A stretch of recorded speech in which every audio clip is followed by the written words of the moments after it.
ഈ അടുത്ത് കണ്ട ഒരു വാട്സപ്പ് പോസ്റ്റ് ഇപ്രകാരമാണ്: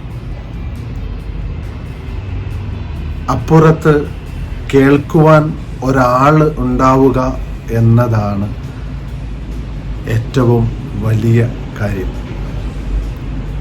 ഇന്നത്തെ ഈ ലോകത്ത് കുറഞ്ഞുകൊണ്ടിരിക്കുന്ന, ആർക്കും താല്പര്യമില്ലാത്ത ഒരു കാര്യമാണ് മറ്റുള്ളവനെ കേൾക്കുക എന്നത്.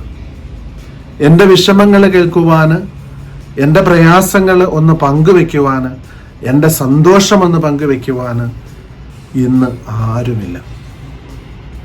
അത് വലിയ ഒരു സങ്കടമാണ്, ഒരു വലിയ ഒരു പ്രശ്നമാണ്.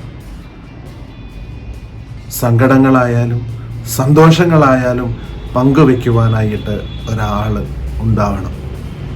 അത് സ്നേഹിതരാവാം, സുഹൃത്തുക്കളാവാം, കുടുംബക്കാരാവാം, അപ്പനാവാം, അമ്മയാവാം, സഹോദരി സഹോദരന്മാരാവാം.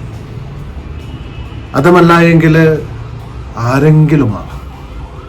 നമ്മുടെയൊക്കെ ജീവിതത്തിലേക്ക് കടന്നു വരുന്നത് നമ്മളെ കേൾക്കുവാനായിട്ട്, നമ്മളെ ഒന്ന് ആശ്വസിപ്പിക്കുവാനായിട്ട്, നമ്മുടെ സന്തോഷങ്ങൾ പങ്കുവെക്കുവാനായിട്ട് ഒരാളുണ്ടാവുക എന്നതിൽ അതിനേക്കാൾ വലിയ ഒരു ഭാഗ്യമില്ല.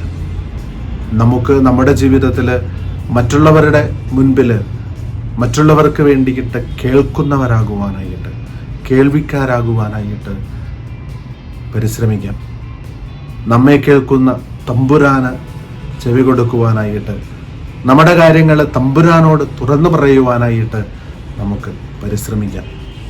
ദൈവം അനുഗ്രഹിക്കട്ടെ, നല്ല കേൾവിക്കാരായി മാറുവാനായിട്ട്.